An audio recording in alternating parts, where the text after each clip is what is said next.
నమస్తే వి digital news కి స్వాగతం నేను మీ తరుణి ముందుగా వార్తల్లోని ముఖ్యాంశాలు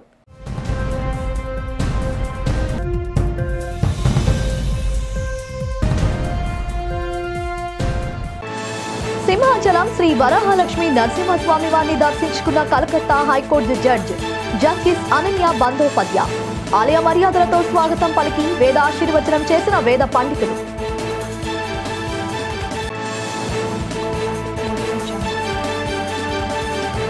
దేశానికి మంచి పౌరులను అందించే మార్గదర్శకులు ఉపాధ్యాయులేనన్న భీమిలి ఎమ్మెల్యే గంటా శ్రీనివాస్ దేశగతిని మార్చి ప్రగతి మార్గాన నడిపించే శక్తి టీచర్స్కే ఉంటుందని వెల్లడి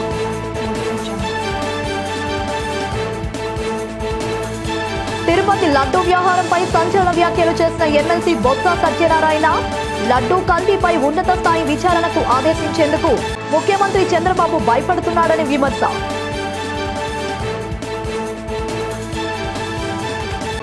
ఉపకార చారిటబుల్ ట్రస్ట్ ఆధ్వర్యంలో నగరంలో ఘనంగా జరిగిన మీడియా అవార్డ్స్ కార్యక్రమం ఈ కార్యక్రమానికి ముఖ్య అతిథిగా పాల్గొని సీనియర్ జర్నలిస్టులను సత్కరించిన ఉపకార ట్రస్ట్ వ్యవస్థాపకుడు కంచర్ల అచ్యుతరావు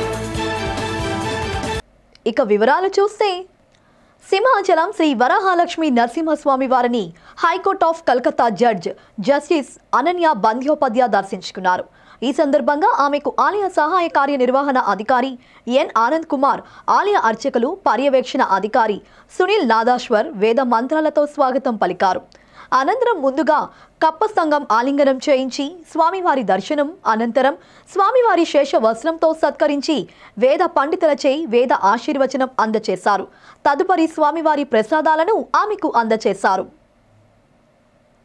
దేశగతిని మార్చే శక్తి టీచర్లకు మాత్రమే ఉందని భీమిలి ఎమ్మెల్యే గంటా శ్రీనివాసరావు అన్నారు ఆంధ్ర యూనివర్సిటీ డాక్టర్ వైవిఎస్ మూర్తి ఆడిటోరియంలో ఆదివారం జరిగిన AP private on aided school management association teacher అవార్డుల కార్యక్రమానికి ఆయన ముఖ్య అతిథిగా హాజరయ్యారు ఈ సందర్భంగా మాట్లాడుతూ దేశానికి మంచి పౌరులను అందించడంలో టీచర్లదే కీలక పాత్ర అన్నారు మంచి విద్య దొరుకుతుందనే నమ్మకంతో తాహుతకు మించినప్పటికీ తల్లిదండ్రులు పిల్లలను ప్రైవేట్ స్కూల్స్లో చేరుస్తున్నారని వారి ఆశలు ఆకాంక్షలు నెరవేర్చేలా పనిచేయాలని సూచించారు అనంతరం అసోసియేషన్ ప్రతినిధి కృష్ణారెడ్డి మాట్లాడుతూ ఈ కార్యక్రమం వివరాలు వెల్లడించారు ఈ కార్యక్రమంలో నన్నయ్య యూనివర్సిటీ మాజీ వీసీ ముర్రు ముత్యాల నాయుడు అసోసియేషన్ ప్రతినిధులు పాల్గొన్నారు మాస్టర్ని చూసి ఆయన వస్తే లేచి నిలబడి నమస్కారం పెడితే ఆయన కంగారు పడ్డారు అయ్యా మీరు మంత్రి సార్ మీరు అయ్యారు వద్దులను ఇప్పుడు కూడా ఏరా అంటే నాకు సంతోషం అని చెప్పి ఆ రోజు చెప్పాను నేను అంటే ఒక తల్లిదండ్రుల తర్వాత మనల్ని మౌల్డ్ చేసే ప్రధానమైన శక్తి ఆ టీచర్కి ఉంది అటువంటి టీచింగ్ ప్రొఫెషన్లో మీరున్నారు నాకైతే నేను మంత్రిగా అయిపోయి ఒక 6 ఏళ్ళు అయింది అయినా కూడా నాకు స్టిల్ స్వీట్ మెమరీస్ నాకు ఒక స్కూల్కి వెళ్ళినా ఒక టీచర్తో మాట్లాడినా ఒక మేనేజ్మెంట్ మేలాడతో మాట్లాడినా ఇట్స్ ఏ వండర్ఫుల్ ఎక్స్పీరియన్స్ నాకు మంచి లెసన్స్ కాబట్టి నేను అన్నీ ఇప్పుడు కూడా ఎంజాయ్ చేస్తాను మెమరీస్ డెఫినెట్గా నేను రావు గారికి లేకపోతే శ్రీనివాస్కి కృష్ణారెడ్డి గారు ఎప్పుడు రెగ్యులర్గా ఎలక్షన్ ముందు వచ్చేవాళ్ళు ఎలక్షన్ అయిపోయినాక వస్తూ ఉంటారు వాళ్ళు part and parcel of my career అటువంటి అసోసియేషన్ అందరితో ఉంది వాళ్ళు మళ్ళీ మీరు అవార్డ్స్ తీసుకోవాలి మిమ్మల్ని చూసి మీ స్టూడెంట్స్తో పాటు మీ పేరెంట్స్ కానీ మీ గ్రామం కానీ మీరు ఉన్న ప్రాంతం కానీ రాష్ట్రం కూడా గుర్తించి పలానా వాళ్ళు మా వాళ్ళు అని చెప్పుకునే విధంగా మీరు ఒక ఉన్నతమైన స్థానానికి చేరుకోవాలని మరొకసారి కోరుకుంటూ ఇందులో పాల్గొనే అవకాశం కల్పించారు చీఫ్ మెంటర్ అపుస్మా ఇది భారతదేశంలో ఉన్నటువంటి మన రాష్ట్రంలో ఉన్నటువంటి ఈ అసోసియేషన్ అతిపెద్ద అసోసియేషన్ ఉపాధ్యాయ వర్గానికి ఇటు స్కూల్స్కి ఇంకా అందరినీ దృష్టిలో పెట్టుకొని మంచి కార్యక్రమాలు మేము ఆబ్జెక్టివ్స్గా పెట్టుకోవడం జరిగింది అది ఎస్సీపీ టీఈపీ ఎంఈపీ అని ఆ విధంగా అందులో భాగమైనటువంటి టీచర్స్కి సంబంధించి ఈరోజు దేశవ్యాప్తంగా ఇటు మన స్టేట్ అసోసియేషన్ తరఫున నేసా తరఫున కూడా ఉపాధ్యాయ దినోత్సవం ఉత్తమ ఉపాధ్యాయులకి అందరికీ కూడా సరైన రీతిలో సన్మానించడం అనేది ఈ సెప్టెంబర్ 5 నుంచి అక్టోబర్ 5 వరకు కూడా జరుగుతూ ఉంది ముఖ్యంగా విద్యార్థి లోకానికి ఎంతో శ్రమపడుతూ సేవాభావంతో మంచి స్టాండర్డ్ని అందిస్తున్నటువంటి ఉపాధ్యాయుల్ని గౌరవించడం గత 30 ఏళ్ల నుంచి జరుగుతూ ఉంది ప్రైవేట్ ఆర్గనైజేషన్స్లో కేవలం అంతకుముందు గవర్నమెంట్లోనే ఉండేది. ఈ విధంగా ఈరోజు మన రాష్ట్రంలో దాదాపుగా ఇప్పటికి 6,000 మంది ఉపాధ్యాయులకి అన్ని ప్రైవేట్ స్కూల్స్కి సంబంధించిన అన్ని జిల్లాలో జరుగుతూ ఉందన్నమాట. తిరుపతి లడ్డూ కల్తీ వ్యవహారంలో ఉన్నత స్థాయి విచారణకు ముఖ్యమంత్రి చంద్రబాబు నాయుడు భయపడుతున్నారని వైసీపీ ఎమ్మెల్సీ బొత్స సత్యనారాయణ ఎద్దేవా చేశారు. ఈ సందర్భంగా లాసెన్స్ బే కాలనీలో గల ఆయన క్యాంపు కార్యాలయంలో ఏర్పాటు చేసిన మీడియా సమావేశంలో ఆయన పాల్గొని మాట్లాడారు. లడ్డూ వివాదంపై థర్డ్ పార్టీ విచారణ జరిపించాలని చంద్రబాబు ఎందుకు లేఖ రాయలేదని ప్రశ్నించారు. చంద్రబాబు చేసింది తప్పు కాబట్టి హైకోర్టు, సుప్రీంకోర్టు, సిబిఐకి విచారణ జరిపించాలని లేఖ రాయలేకపోతున్నారని అన్నారు. సామాన్య భక్తులు ఇబ్బంది పడతారనే ఉద్దేశంతోనే జగన్ తిరుపతి పర్యటన రద్దు చేసుకున్నారని చెప్పారు. స్టీల్ ప్లాంట్లో 4,000 మంది కార్మికులను తొలగిస్తే దానికి సమాధానం చెప్పేవారు లేరని, ఎన్నికలకు ముందు స్టీల్ ప్లాంట్ కోసం ఏమి చెప్పారని, ఇప్పుడు ఏం చేస్తున్నారని అన్నారు. నిత్యావసర వస్తువుల ధరలు ఆకాశాన్ని తాకుతున్నాయని, బియ్యం కూడా కొనుక్కునే పరిస్థితి ప్రజలకు చేరుకున్నారని ఆవేదన వ్యక్తం చేశారు.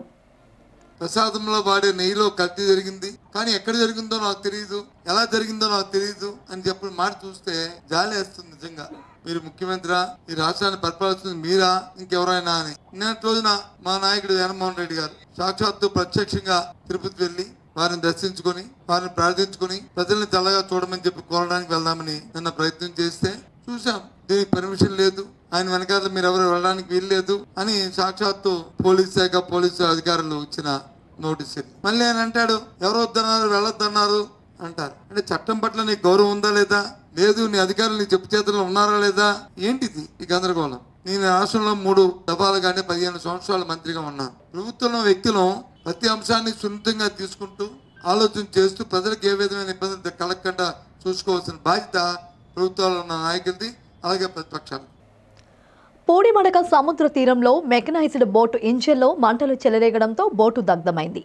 బడే సూర్యనారాయణ చెందిన IND AP V5 MM294 number గల mechanised boat Visakhapatnam fishing harbour నుండి శుక్రవారం వేటకు వెళ్లింది. శనివారం వేట సాగించాక ఆదివారం తెల్లవారుజామున చేపల వేటకు సముద్రంలో వల వేసే సమయంలో ఒక్కసారిగా ఇంజిన్ నుండి మంటలు రావడంతో బోటులో వేటకు వెళ్లిన 7 మత్స్యకారులు ఆ మంటలు ఆర్పే ప్రయత్నం చేశారు. అయితే మంటలు ఆనకపోవడంతో వారంతా సముద్రంలోకి దూకి ప్రాణాలు అరచేతిలో పెట్టుకుంటూ ఈదుకుంటూ వస్తున్న సమయంలో 683 నెంబర్ గల శ్రీనివాసరావుకు చెందిన బోటు తారసపడింది. ఆ బోటు ఎక్కి ఆదివారం ఉదయం వారంతా ఫిషింగ్ హార్బర్కు చేరుకున్నారు. విషయం తెలియగానే ఎమ్మెల్యే వంశీకృష్ణ శ్రీనివాస్ అధికారులు, పోలీసులతో మాట్లాడి మత్స్యకారులకు చేయూత ఇవ్వాలని కోరారు. ఈ సందర్భంగా రాష్ట్ర మరపడవల సంఘం ప్రధాన కార్యదర్శి సురపతి నర్సింగ్రావు మీడియాతో మాట్లాడుతూ మంటల్లో దగ్ధమైన బోటుకు సంబంధించి ఓనర్ మరియు మత్స్యకారులకు ప్రభుత్వం తగు న్యాయం చేయాలని కోరారు. ఈ కార్యక్రమంలో మరపడవల సంఘం ఉపాధ్యక్షులు గరికిన పరశురాము, కార్యదర్శులు ఎస్ గురుప్రసాద్, మున్నం బాలాజీ తదితరులు పాల్గొన్నారు. ఇప్పుడు ఈ జూన్ నుంచి ఇప్పటివరకు ఇది ఎనిమిదో ప్రమాదం. ఇది అంటే బోట్లు మునిగిపోయిన బోట్లు, కాలిపోయింది 3వ బోటు ఇది. సో ఇవి కూడా మేము పెడుతున్నామండి. పెట్టి మా స్థానిక ఎమ్మెల్యే గారు ఉన్నారు కదా, మా వంశీకృష్ణ గారు, ఆయన ద్వారా ప్రభుత్వానికి ఒక రిప్రజెంటేషన్ ఇప్పిస్తున్నాం. తప్పనిసరిగా ప్రభుత్వం ఆదుకుంటుందని మేము అందరం ఆశిస్తున్నామండి. ఎందుకంటే ఇలాంటప్పుడు బోటు ఓనర్ అంటే జనరల్గా ఒక బోటు మీద 10 మంది స్టాఫ్ ఉంటారు, అలాగే ఒక ఓనర్ కూడా దాని మీద డిపెండ్ అయి ఉంటారు. బోటు ఓనరు 35-36 లక్షల పేరుకేగానండి. ఆ డబ్బులు కూడా ఎవరైతే బోటు ఓనర్ ఉంటాడో వాళ్ళ అక్క దగ్గర, తమ్ముడి దగ్గర, చెల్లి దగ్గర, ఆ చుట్టాల దగ్గర అప్పులు చేసి తీసుకొచ్చి బోటు చేయించుకుంటారు. అంటే ఈరోజు బోటు ఓనర్ రోడ్డు మీద పడితే తన మీద డిపెండ్ అయిన వాళ్ళ అక్క, చెల్లెలు, తమ్ముడు వీళ్ళందరూ కూడా రోడ్డు మీద పడిపోయినట్టేనండి. ఎందుకంటే వాళ్ళ దగ్గర ఏదో నామినల్ వడ్డీకి తీసుకొని వచ్చి వీళ్ళు పాపం బోటు కట్టుకుంటారు. ఒకేసారి బోటు ఇలా కాలిపోవడంతోనే ఇంకా ఆయన కూడా రేపటి నుంచి బోటు ఓనర్ కాలేడు, ఏదైనా బోటుకి కలాసకి వెళ్ళిపోవాల్సిన పరిస్థితి అయితే ఏర్పడింది. చాలా దారుణమైన పరిస్థితి అండి ఇవన్నీ. దయచేసి గవర్నమెంట్ వారు ఈ విషయాన్ని కొద్దిగా సీరియస్గా తీసుకొని, ఎందుకంటే ఎవరికి కూడా ఏ బోటు కూడా ఇన్సూరెన్స్ లేవండి. అంటే మీరు అనుకోవచ్చు ఇన్సూరెన్స్కి ఎందుకు కట్టట్లేదని. ఒకనొక టైంలో ఇన్సూరెన్స్ కట్టేవారు అండి. బోట్ ఇప్పుడు ఫైర్ అయ్యి యాక్సిడెంట్ అయిపోయి ఎక్కడో మునిగిపోయింది అనుకోండి, లేకపోతే బోట్ చెక్కతనేసి ఎక్కడో మునిగిపోతే ఇన్సూరెన్స్ కంపెనీ వాళ్ళు ఫిజికల్గా బోట్ని చూపించమంటున్నారు, ఎంతవరకు కాలిపోయింది, ఎక్కడ కాలిపోయింది అండి. అది మనం చూపించే అంత టెక్నాలజీ మాత్రం లేదు, అది మేము చేయలేము కూడా. దానివల్ల క్లెయిమ్స్ మాకు రాకపోవడంతోనే అందరూ కూడా ఇన్సూరెన్స్లు పెట్టడం మానేశారు బోట్లకి. గత కొన్ని రోజులుగా ఈ ఫిషింగ్ హార్బర్లో తరచూ ఈ అగ్ని ప్రమాదాలు చోటు చేసుకుంటున్నాయి. అది మానవ తప్పిదమా లేక ప్రకృతి తప్పిదమా అనేది ఎవరికి కూడా అంతు చిక్కట్లేదు. కాబట్టి ఇకపై వీటిపైన ఒక రకమైన చర్య తీసుకొని ఈ యొక్క అగ్ని ప్రమాదాలను అరికట్టేటట్టుగా చర్యలు తీసుకోవాలని సంబంధిత అధికారులకు కానీ అందరికీ తెలియజేయడం జరుగుతుంది. అలానే ఇంతకుముందు ఈ గత 3 నెలల నుంచి చూసుకుంటే సుమారుగా ఇది 8వ ప్రమాదం. సో ఈ 7 ప్రమాదాలకు కూడా ఈ యొక్క ఏ విధంగా జరిగింది ఏంటనేది దాని యొక్క నష్టపరిహారం కూడా చేయడం జరిగింది. దాన్ని స్థానిక ఎమ్మెల్యే గారు శాసనసభ్యులు శ్రీ వంశీకృష్ణ శ్రీనివాసరావు గారు ప్రభుత్వం దృష్టికి తీసుకెళ్లడం జరిగింది. దాన్ని తద్వారా తక్షణమే ఆ యొక్క నష్టపరిహారాన్ని ఈ యొక్క మత్స్యకారులకి వచ్చేటట్టు చేయాలని చెప్పేసి ఆ సంబంధిత అధికారులకి జారీ చేయడం జరిగింది. ఈ యొక్క అలానే వాటితో పాటు కూడా ఈ బోటును కూడా ఆ యొక్క ఎమ్మెల్యే గారు స్పందించి ఈ యొక్క పేద అయినటువంటి ఈ బోటు వనరును కూడా ఆ యొక్క బోట్లో కలిపి ఆ నష్టపరిహారాన్ని ఇప్పించి ఆదుకుంటారని నేను ఈ సభాముఖంగా వేడుకుంటూ, అలానే ఈ సభాముఖంగా నేను ఎమ్మెల్యే గారికి ప్రత్యేక ధన్యవాదాలు తెలుపుతున్నాను. ఎందుకు తెలుపుతున్నాను? ప్రపంచ గుండె దినోత్సవ వేడుకలు Medicover hospital centre head doctor Arun Kumar ఆధ్వర్యంలో బీచ్ రోడ్లో జరిగాయి. ఈ కార్యక్రమంలో భాగంగా వైద్యులు ప్రపంచ గుండె దినోత్సవ విశిష్టతను తెలియజేశారు. బీచ్ రోడ్లోని హెల్త్ హార్ట్ అనే థీమ్తో యోగా మరియు 2K వాకింగ్ ప్రత్యేక కార్యక్రమం నిర్వహించారు. యోగా ట్రైనర్ శిల్ప ఈ కార్యక్రమంలో వైద్యులు సిబ్బందితో పలు యోగా ఆసనాలు వేయించారు. వివిధ రకాల యోగా ఆసనాలతో పాటు ఊపిరి తీసుకోవడం వదిలే ఆసనాలు కూడా వేయించారు. అనంతరం Medicover hospital senior cardiology doctor Hemanth Kumar Behera మాట్లాడుతూ శరీరంలో అత్యంత ముఖ్యమైన అవయవం గుండె అని అన్నారు. ఆ గుండె పదిలంగా ఆరోగ్యంగా ఉండాలంటే ప్రతిరోజు యోగా ఆసనాలు మరియు వ్యాయామం అలవాటుగా చేసుకోవాలని సూచించారు. తేలికపాటి యోగాసనాల ద్వారా గుండెను దృఢంగా ఉంచుకోవచ్చునని ప్రతి ఒక్కరూ నిత్యం యోగాను ఆచరించాలని సూచించారు. అలాగే మానసిక ఒత్తిడి కూడా తగ్గించుకోవాలన్నారు. Medicover hospital is a very big chain. We are having totally 23 branches all over India. So ఈరోజు Medicover hospital MVP world heart డేని సెలబ్రేట్ చేసుకుంటుంది. ఈరోజు అంటే ఈ సంవత్సరం థీమ్ ఏంటంటే use heart for action. Heart health చాలా ఇంపార్టెంట్. ప్రతి సంవత్సరం హెల్త్ చెకప్ చేయించుకుంటే చాలా మంచిది. అంటే రాబోయే ప్రాబ్లమ్స్ని మనం ముందుగానే ఐడెంటిఫై చేసి మనం రెక్టిఫై చేసుకోవచ్చు. అన్ని రకాల ట్రీట్మెంట్స్ అవైలబుల్ మెడికవర్ హాస్పిటల్లో. ఈరోజు సుమారుగా 1000 మంది ఓవరాల్ మెడికవర్ హాస్పిటల్ తరపు నుండి అందరూ వచ్చారు ఈ ప్రోగ్రాంలో పాల్గొనడానికి. ఇవాళ world heart day. So use your heart for a good action is today this years world heart day theme. So we should all pledge together అనమాట. అంటే we should stay fit. So keep your self fit, exercise regularly, eat a healthy regular diet, and then keep your heart functioning healthy, to stay fit. And also ఏంటంటే మీరు రెగ్యులర్గా ఈ good diet, good exercise follow అయితే ఖచ్చితంగా మన హెల్త్ని కంట్రోల్లో and also ఫిట్గా ఉండొచ్చు. So let's all pledge together from our Medicover family that stay fit to keep your heart healthy. Visakhapatnam steel plant contract labour జోలికి వస్తే కబడ్దారని రాష్ట్ర CITU ప్రధాన కార్యదర్శి CH నర్సింగ్రావు ప్రభుత్వ యాజమాన్యాలను హెచ్చరించారు. ఈ సందర్భంగా CITU కాంట్రాక్ట్ లేబర్ యూనియన్ ఆధ్వర్యంలో కూర్మనపాలెం జంక్షన్ నుండి పెదకంట్యాడ వరకు మహాపాదయాత్రను నిర్వహించారు. పాదయాత్ర అనంతరం పెదకంట్యాడ నెల్లిముక్కు వద్ద బహిరంగ సభ నిర్వహించారు. ఈ సందర్భంగా రాష్ట్ర CITU ప్రధాన కార్యదర్శి CH నర్సింగ్రావు మాట్లాడుతూ విశాఖ స్టీల్ ప్లాంట్పై ప్రభుత్వ యాజమాన్యాల వైఫల్యాలను కప్పిపుచ్చుకోవడం కోసం, ఆ నేరాన్ని కార్మికులపై నెట్టడం కోసం కాంట్రాక్ట్ కార్మికులను బలి చేస్తున్నారని ఆయన తీవ్రంగా విమర్శించారు. అందులో భాగంగానే కాంట్రాక్ట్ కార్మికులకు ఉపాధికి దూరం చేస్తున్నారని, ప్లాంట్ పూర్తి సామర్థ్యంతో నడిపించడం చేతకాని యాజమాన్యం కార్మికుల సంఖ్యపైన, వారి హక్కులపైన మాట్లాడటం హాస్యాస్పదంగా ఉందని వారు తీవ్రంగా విమర్శించారు. ఇప్పటికైనా ప్రభుత్వ యాజమాన్యాలు తమ వైఖరిని మార్చుకొని దీనిని పూర్తి స్థాయి ఉత్పత్తి చేసే విధంగా చర్యలు చేపట్టాలని వారు డిమాండ్ చేశారు. ఈ విధానాలే సొంత గన్ను సమకూర్చకపోవడమే ఈరోజు స్టీల్ ప్లాంట్ కి ఈ కారణం దుస్థితి అనేటువంటిది ఏర్పడడం. సొంత గన్నులు ఉన్నవాడికి 500 రూపాయలకు టన్ను వస్తుంది, కానీ మనకు మార్కెట్ లో 5,900 రూపాయలు పెట్టి ఒక టన్ను కొంటున్నాం. అందువల్ల కావాలని సంవత్సరానికి 3,000 కోట్ల రూపాయలు అదనంగా ఖర్చు పెట్టేస్తున్నారు. మీరు విశాఖ స్టీల్ ప్లాంట్ ని ప్రైవేట్ వాడికి అమ్మాలని, ప్రైవేట్ వాడికి కట్టబెట్టాలనేటువంటి గుర్తుతోటి ఇది మీ బాబు గారు సొమ్ము కాదు, మీ సొంత జాగీర్ కాదు. కాంట్రాక్ట్ కార్మికులను ఆపడం మీ తరం కాదని కేంద్ర ప్రభుత్వాన్ని హెచ్చరిస్తున్నాం. ఉపకార్ చారిటబుల్ ట్రస్ట్ ఆధ్వర్యంలో మీడియా అవార్డ్స్ 2024 ఘనంగా జరిగింది. అవార్డులు కార్యక్రమానికి Andhra Pradesh film industries employees federation chairman, ఉపకార చారిటబుల్ ట్రస్ట్ అధినేత, సినీ నిర్మాత కంచర్ల అచ్యుతరావు ముఖ్య అతిథిగా హాజరయ్యారు. డాబా గార్డెన్స్లోని అల్లూరి సీతారామరాజు విజ్ఞాన కేంద్రంలో ఆదివారం ఉదయం కన్నుల పండుగ సాగిన కార్యక్రమంలో 65 మంది జర్నలిస్టులను కంచర్ల అచ్యుతరావు ఘనంగా సత్కరించారు. ఈ సందర్భంగా అచ్యుతరావు మాట్లాడుతూ సమాజానికి సేవ చేస్తున్న జర్నలిస్టులు అంటే తనకు ఎంతో అభిమానం, గౌరవమన్నారు. సమాజంలో మీడియా లేకపోతే బాహ్య ప్రపంచంలో ఏం జరుగుతుందో ఎవరికీ తెలియదన్నారు. అటువంటి మీడియాకు ఉపకార్ చారిటబుల్ ట్రస్ట్ ద్వారా 10 లక్షలు సంక్షేమ నిధికి కేటాయిస్తున్నట్లు చెప్పారు. ప్రతి జర్నలిస్టుకు ఆరోగ్యపరమైన సహాయ సహకారాలు అందించేందుకు తమ ట్రస్ట్ ఎల్లప్పుడూ సిద్ధంగా ఉంటుందన్నారు. ఈ సందర్భంగా వి డిజిటల్ బ్యూరో చీఫ్ ఎంఎస్ఆర్ ప్రసాద్తో పాటు 64 మంది సీనియర్ పాత్రికేయులను సత్కరించారు. ఈ కార్యక్రమంలో జాతీయ జర్నలిస్టుల సంఘం కార్యదర్శి గంట్ల శ్రీనుబాబు, జనసేన నాయకులు Bolisetti Satyanarayana, school of theatres arts అధినేత R Nagaraju Patnaik, Upakar charitable trust manager Sudheer, senior పాత్రికేయులు తదితరులు పాల్గొన్నారు. స్కూల్ ఆఫ్ థియేటర్ ఆర్ట్స్ తరపున మరి 17 స్టేట్స్ నుంచి కూడా కళా బృందాలు రావడం జరిగింది. మరి ఆ కళా బృందాలు చాలా అద్భుతంగా ఈరోజు ప్రదర్శనలు ఇచ్చారు. మరి వారికి ఘనంగా ఈ అసోసియేషన్ తరపున కూడా సన్మానించుకోవడం జరిగింది. మరి ఇలాంటి కళా సంబరాలు ఎన్నో జరగాలి. జరిగితే కనుక ఇండియాలో ఉన్న సంస్కృతి ఏంటనేది అన్ని ప్రదేశాలకు కూడా, అన్ని ప్రాంతాలకు కూడా తెలుస్తుంది. మరి ఇదే కాకుండా ఈరోజు ఏదైనా విషయం బయటికి తెలుస్తుందంటే అది జర్నలిస్ట్ ద్వారానే.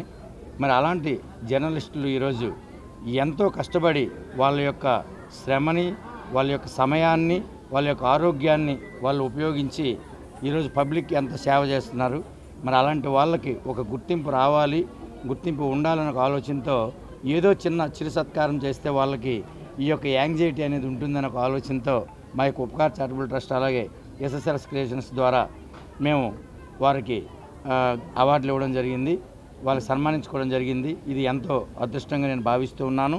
ఎందుకంటే ఇలా దేశం మొత్తం మీద ఉన్న విలేకరులందరూ కూడా వారు శ్రమకు ఓర్చి, అంటే ₹1 ఆశించకుండా వాళ్ళ వృత్తిని ఈరోజు ఏదైనా ఒక వృత్తి ఉందంటే అది నిగర్వంగా నిక్కచ్చిగా చేసే వృత్తి అది విలేకరు వృత్తి. అలాంటి జర్నలిస్ట్ లేకపోతే ఏ ఒక్క విషయం కూడా బయటకు రాదు. మరి అలాంటి పరిస్థితుల్లో వాళ్ళకు గవర్నమెంట్లు కూడా ఆదుకోవాల్సిన పరిస్థితి ఎంతో ఉంది. ఈ ఆంధ్రప్రదేశ్లో మరి ఇప్పుడు గవర్నమెంట్ మారింది కాబట్టి మరి గవర్నమెంట్ ద్వారా నేను ఈ యొక్క వేదిక నుంచి నేను విన్నవించుకుంటున్నా, వాళ్ళకి త్వరితగతిన ఇళ్ల పట్టాలు, అలాగే వాళ్ళకి ఇన్సూరెన్స్ తాలూకా మొత్తం టోటల్ ఫెసిలిటీ అంతా ఇస్తూ, వాళ్ళకు కూడా గుర్తింపు కార్డ్స్ అవన్నీ ఇస్తూ, ఇదే కాకుండా ప్రతి జర్నలిస్టుకు గవర్నమెంట్ తరపు నుంచి వాళ్ళకు కూడా పెన్షన్ విధానాన్ని కూడా ప్రవేశపెట్టాలని నేను గవర్నమెంట్ కోరుకుంటూ ఈ యొక్క అవకాశం ఇచ్చిన ప్రతి ఒక్కరికి నా నమస్కారం తెలియజేసుకుంటూ సెలవు తీసుకుంటాను. అపోలో హాస్పిటల్ ఆధ్వర్యంలో వరల్డ్ హార్ట్ డేను పురస్కరించుకుని గుండె జబ్బులపై అవగాహన కల్పిస్తూ విశాఖపట్నంలోని బీచ్ రోడ్లో వాక్థాన్ను నిర్వహించారు. ఈ వాక్థాన్ను కాళీమాత ఆలయం నుంచి వైఎంసీఏ వరకు జరిగింది. ప్రఖ్యాత కార్డియాలజిస్టులు, కార్డియోథొరాసిక్ సర్జన్లు doctor DK Baruah, doctor NK Panigrahi, doctor Trivedi, doctor Vijaya L, doctor శశాంక్సి, doctor Chakradhar P, Apollo CEO doctor Ramachandra తదితరులు పాల్గొన్నారు. ఈ సందర్భంగా Apollo hospital senior consultant cardiologist doctor DK Baruah మాట్లాడుతూ భారతదేశం యువతలో గుండెపోటు మరణాలు ఎక్కువగా ఉన్నాయన్నారు. కోవిడ్ తర్వాత అన్యూహంగా పెరుగుతుందన్నారు. అందరూ గుండె జబ్బులపై అవగాహన పెంచుకొని ఆరోగ్యాన్ని కాపాడుకోవాలని సూచించారు. And reason is that our lifestyle we need to change, because we know that we are having a lot of stress nowadays in life for our development, for our personal development, for our family development, for the social development, for the organizational work. So we have a lot of stress. I think we need to combat this stress, how to do the stress, and this is the lifestyle only can change this. So 2-3 things I will tell. One thing is the daily exercise. That's the reason probably we are doing walk, so that people should walk daily exercise, at least 1 hour they should do exercise in a kind of rapid exercise. I mean some kind of walking, fast walking. In between they can run also. Second thing, you need to have a very healthy diet. You need to take a lot of fruits, vegetables, and maybe cooked food, not kind of fried food. Okay, that's very important. It is very easy to say than do. So we need to do that. That's very most important, because but you need to do that kind of diet. To encourage the children to take that. We create an environment in the house that okay, we need to take this food. These are healthy food. It is not that okay, do this. It is not important. You have to show every parents, every elder people to show the children okay, we need these are good food. You should take good food. పాప ప్రక్షాళన దీక్ష ముఖ్యమంత్రి హోదాలో ఉన్న వ్యక్తి కలియుగ దైవం వెంకటేశ్వర స్వామి ప్రసాదంపై అసత్య ఆరోపణలు చేయడంపై వైఎస్ఆర్ కాంగ్రెస్ పార్టీ మండిపడింది. 100 రోజు పరిపాలనలో చేసిన మంచి పనులు చెప్పుకోలేక ఇలాంటి ఆరోపణలు చేసి ప్రజలను తప్పుదోవ పట్టిస్తున్నారని వైఎస్ఆర్ కాంగ్రెస్ పార్టీ అధ్యక్షుడు వైఎస్ జగన్మోహన్ రెడ్డి ఆరోపించిన నేపథ్యంలో రాష్ట్ర వ్యాప్తంగా వైఎస్ఆర్ పార్టీ నేతలు పాప ప్రక్షాళనం దీక్షలు నిర్వహించారు. ఇందులో భాగంగా విశాఖ ఉత్తర నియోజకవర్గం 49వ వార్డు పరిధిలో గల వైభవ వెంకటేశ్వర స్వామి గుడిలో వైఎస్ఆర్ కాంగ్రెస్ పార్టీ నేతలు, కార్యకర్తలు, అభిమానులు పాప ప్రక్షాళన దీక్షలు నిర్వహించి వెంకటేశ్వర స్వామికి ప్రత్యేక పూజలు నిర్వహించారు. ఈ సందర్భంగా నేతలు మాట్లాడుతూ రాజకీయాలలోకి దేవులను తీసుకురావడం క్షమించరాని నేరమని మండిపడ్డారు. లడ్డు ప్రసాదం తిరుపతి తిరుమల దేవస్థానం సంబంధించింది.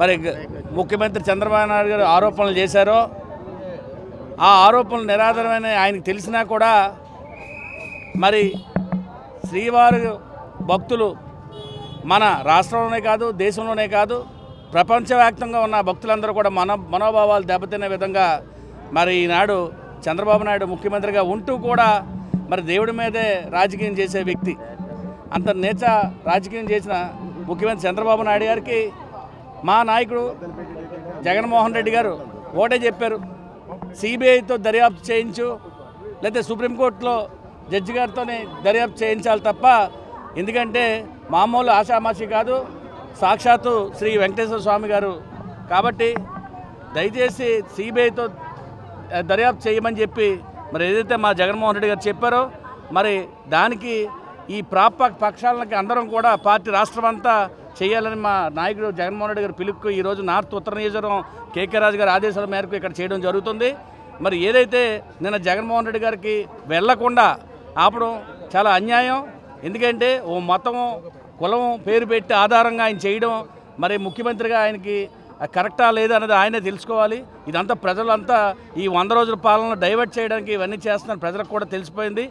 ఇంకా ఆయన నిజ రూపం తెలిసింది కాబట్టి ఆ సాక్షాత్తు తిరుమల వెంకటేశ్వరే ఆయనకి గట్టి పనిష్మెంట్ ఇస్తారని చెప్పి మేమైతే తెలియజేస్తూ ఉన్నాం. ఈరోజు ఏదైతే మన తిరుపతి యొక్క పవిత్రతను, అదేవిధంగా తిరుపతి లడ్ల యొక్క పవిత్రతను ప్రపంచవ్యాప్తంగా ఆయన రాజకీయాల కోసం ఈరోజు తిరుపతిని అపవిత్రం చేసిన సందర్భంగా ఈరోజు ఇక్కడ ఈ కార్యక్రమం ఏర్పాటు చేయడం జరిగింది. ముఖ్యంగా ఈ దేశంలో వెంకటేశ్వర స్వామికి ఉన్న భక్తి భావాల్ని ఎవరు శంకించవలసిన అవసరం లేదు. గతంలో కూడా మా ప్రభుత్వం వచ్చిన తర్వాత వెంకటేశ్వర స్వామి యొక్క పవిత్రతను చూసుకొని గవర్నమెంట్ మాది ఏదైతే వైఎస్ జగన్మోహన్ రెడ్డి గారి గవర్నమెంట్ వచ్చిన తర్వాత సుమారుగా ఈ రాష్ట్రంలో 350 దేవాలయాలు కట్టించడం జరిగింది. అదేవిధంగా ఆ దేవాలయాల్లో కూడా ఏదైతే ఉన్నాయో ఆగమ పద్ధతి ప్రకారం ఈ పనులు జరగవలసిన పనులన్నీ సక్రమంగా జరుగుతున్నాయి. అది కూడా అక్కడ పవిత్రమైన స్థలంలో ఆయన ఈ 100 రోజు పాలనలో మతి భ్రమించి ఈ యొక్క పార్టీ యొక్క పనులు ప్రజల్లోకి వెళ్ళలేక ఏమి చేయాలో దిక్కుతోచని పరిస్థితుల్లో తిరుపతి లడ్డూను ఆయన ఇలాగ ఎంచుకోవడం చూసుకుంటే రాష్ట్ర ప్రజలందరూ కూడా నవ్వుకుంటున్నారు. అంటే స్వార్థ రాజకీయాల కోసం ఒక పవిత్రమైన దేవాలయం తిరుపతి తిరుమల దేవస్థానాన్ని ఆయన వాడుకోవడం చూస్తుంటే భక్తి భావాలు ఉన్న ప్రజలందరూ కూడా సాంప్రదాయాలు ఏ అయితే ఉన్నాయో సనాతన సాంప్రదాయం చెప్తున్న ప్రజలందరూ కూడా ఒక దేవుడిని ఈ విధంగా కుట్రగా వాడుకోవడం చూస్తుంటే రాష్ట్ర ప్రజలందరూ కూడా నవ్వుకుంటున్నారు. భవిష్యత్తులో కూడా చంద్రబాబు నాయుడు గారికి మంచి బుద్ధి కల్పించాలని, ప్రజలకు క్యాన్సర్ వ్యాధిపై గ్రామ స్థాయి నుంచి విస్తృత అవగాహన కల్పించడమే కాకుండా రోగులకు ఆసుపత్రి ద్వారా అందిస్తున్న వైద్య సేవలను ప్రశంసిస్తూ నగరంలోని Mahatma Gandhi cancer hospitals and research institute ప్రపంచ స్థాయి పురస్కారం లభించింది. ఈ సందర్భంగా వివరాలను నగరంలో ఓ హోటల్లో నిర్వహించిన మీడియా సమావేశంలో ఆసుపత్రి మేనేజింగ్ డైరెక్టర్ డాక్టర్ ఓ మురళీకృష్ణ తెలిపారు. ఈ ఏడాది నిర్వహించిన ప్రపంచ క్యాన్సర్ దినోత్సవ ప్రచారం 2024లో భాగంగా ఆసుపత్రి సిబ్బంది ఇతర స్వచ్ఛంద సంస్థలు ఆధ్వర్యంలో చేపట్టిన అవగాహన కార్యక్రమాలకు తగిన గుర్తింపు లభించడంతో పాటు ప్రపంచవ్యాప్తంగా టాప్ 3లో గుర్తింపు దక్కిందన్నారు. ఇటీవల జెనీవాలో నిర్వహించిన ప్రపంచ క్యాన్సర్ సదస్సులో union for international Cancer control world cancer Congress 24 Geneva వారిచే టాప్ 3 ఆసుపత్రి మహాత్మా గాంధీ ఆసుపత్రికి చోటు దక్కడం అభినందనీయమన్నారు. ప్రపంచవ్యాప్తంగా క్యాన్సర్ అన్నది నెంబర్స్ గ్రాడ్యువల్గా పెరుగుతూ ఉండటంతో కొద్ది సంవత్సరాల్లోనే క్యాన్సర్ అనేది మనిషి మరణానికి మొదటి కారణంగా మారే అవకాశం ఉంది. కాబట్టి గ్లోబల్గా ప్రపంచవ్యాప్తంగా అభివృద్ధి చెందిన దేశాలు, అభివృద్ధి చెందుతున్న దేశాలు, పేద దేశాలు అన్నిట్లో కూడా ఈ క్యాన్సర్ నెంబర్స్ పెరగడం వల్ల గ్లోబల్గా చాలా కాస్ట్ కూడా గవర్నమెంట్కి పెరుగుతుంది. చాలామంది దీని గురించి అవగాహన లేకపోవడం వల్ల చిన్న వయసులోనే క్యాన్సర్ బారిన పడి మరణించడం జరుగుతుంది. అందుకని దీనికి సంబంధించి World Health Organization Union International Cancer Control అనే ప్రోగ్రామ్ ఒక సంస్థను స్థాపించడం జరిగింది. UICC అంటాము. ఇది WHO జెనీవాలో ఉంది కాబట్టి ఈ UICC ఆఫీస్ కూడా జెనీవాలోనే ఉంటుంది. వీళ్ళు ప్రతి సంవత్సరం వరల్డ్ క్యాన్సర్ కాంగ్రెస్ అనే ఒక కార్యక్రమాన్ని, గ్లోబల్ వరల్డ్ క్యాన్సర్ కాంగ్రెస్ అనే కార్యక్రమాన్ని ప్రతి సంవత్సరం నిర్వహిస్తారు.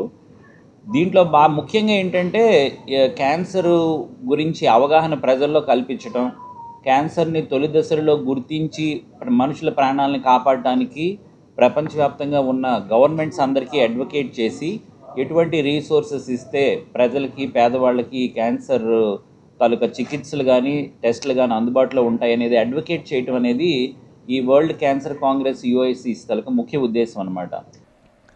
మా సంఘ సభ్యుల జోలికి వస్తే ఊరుకునే ప్రసక్తే లేదని Uttarandhra trailer truck owners and supplies association గౌరవ అధ్యక్షులు జ్యోతిరెడ్డి హెచ్చరించారు. ఆదివారం గాజువాకలోని ఓ ప్రైవేట్ హోటల్లో జరిగిన సంఘం సమావేశానికి ఆయన ముఖ్య అతిథిగా హాజరై మాట్లాడారు. సుమారు 3000 మంది కుటుంబాలు జీవనం సాగిస్తున్నాయని, తమ సంఘ సభ్యులపై బెదిరింపులకు పాల్పడితే పోలీసు వారిని ఆశ్రయించి న్యాయబద్ధంగా బుద్ధి చెప్తామని అన్నారు. గౌరవ అధ్యక్షులు సాయిరెడ్డి మాట్లాడుతూ ప్రత్యక్షంగా ఎదుర్కొనే సత్తా ఉంటే ఎదుర్కోవాలని, అంతేగాని సభ్యుల వాహనాలు ఆపడం వంటి నీచమైన పనులు చేస్తే తగిన గుణపాఠం చెబుతామని చెప్పారు. ఈ కార్యక్రమంలో అధ్యక్షులు Janaki Ramareddy, general secretary I Raja, vice president PJRS Maharadi, treasurer Mishra పైహవాన్, Arvind Mishra, working president R Bhaskar Rao, సంఘ సభ్యులు తదితరులు పాల్గొన్నారు. ఇప్పుడు రోడ్డు ప్రమాదాలు గట్టిగా జరుగుతున్నాయి. దయచేసి సభ్యులు అంతమంది కూడా లైసెన్స్ పెట్టుకొని, డ్రైవింగ్ లైసెన్స్ పెట్టుకొని జాగ్రత్తగా బండి తోలాలని చెప్పి రిక్వెస్ట్ చేస్తున్నాం. అలాగే ప్రమాదాలకు గురవ్వకుండా జాగ్రత్తగా మీరు చూసుకొని వాళ్ళు నడపాలని చెప్పి రిక్వెస్ట్ చేస్తున్నాం. ఒక జరగకపోయిన ఎట్లా మీ మీద యాక్షన్ తీసుకుంటామని చెప్పి ఈ సందర్భంగా మిమ్మల్ని మనం చేసుకుంటున్నాం. ముఖ్యంగా మిత్రులారా, మీరే మిత్రులకి నా నమస్కారం. ఎందుకంటే ఇది పైకి తీసుకెళ్ళాలంటే మీ చేతిలో ఉంటుంది కాబట్టి మీరే మిత్రులు, దీన్ని హైలైట్ చేయాలని చెప్పి రిక్వెస్ట్ చేస్తున్నాం. ముఖ్యంగా ఈ క్యాస్ట్ ఫీలింగ్, జాతి ఫీలింగ్ అని పెడుతున్నారు. దానికి మేము వ్యతిరేకిస్తున్నాం. మనకి ఎక్కడైనా ఉన్నారంటే ఇండియన్స్ ఎవరైనా ఇచ్చినా పర్లేదు, ఏదో పాకిస్తాన్ కాకుండా ఇండియా వాళ్ళు ఎవరు వచ్చినా మేము సహకరిస్తామని చెప్పి ఈ సందర్భంగా మీకు మనవి చేస్తున్నాం. మరి పల్లా శ్రీనివాసరావు గారు ఎమ్మెల్యే గారు కూడా గతంలో కూడా మాకు సాయం చేశారు, అలాగే ఇప్పుడు కూడా చేస్తారని చెప్పి హృదయపూర్వకంగా నమస్కరిస్తున్నాం. హెడ్లైన్స్ మరోసారి.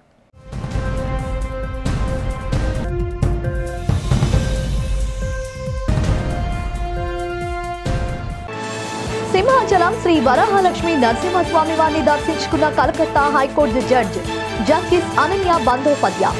ఆలయ మర్యాదలతో స్వాగతం పలికి వేద ఆశీర్వచనం చేసిన వేద పండితులు.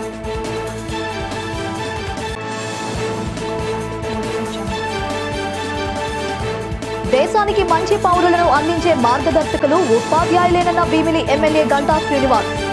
దేశగతిని మార్చి ప్రగతి మార్గాన నడిపించే శక్తి టీచర్స్కే ఉంటుందని వెల్లడి.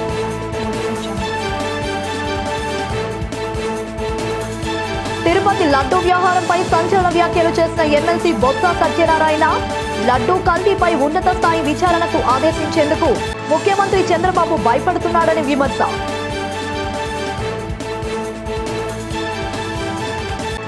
ఉపకార చారిటబుల్ ట్రస్ట్ ఆధ్వర్యంలో నగరంలో ఘనంగా జరిగిన మీడియా అవార్డ్స్ కార్యక్రమం.